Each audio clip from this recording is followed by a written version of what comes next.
मित्रों, आप सबका स्वागत है मेरे YouTube चैनल क्रिप्टो कृणाल में।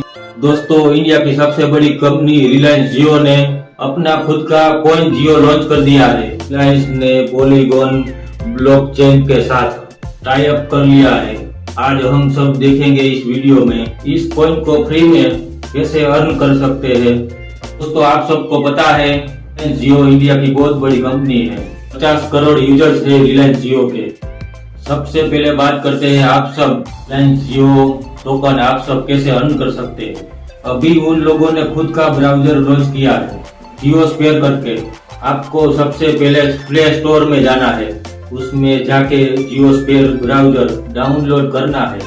उसके बाद आपको ब्राउजर ओपन करके उसके बाद जियो के मोबाइल नंबर से लॉगिन कर लेना। लॉगिन करने के बाद आपको वॉलेट एड्रेस दिखाई देने लगेगा। अब आप इस ब्राउजर का जितना यूज करेंगे उतने पॉइंट मिलेंगे। अभी आप इस कॉइन को कहीं से बाय नहीं कर सकते। आप जितना हो सके इतना ब्राउजर का यूज करके जितना हो सके उतना पॉइंट जमा कर लीजिए। अगर आपको ये वीडियो अच्छा लगा हो, हमारी चैनल को सब्सक्राइब कर लीजिए।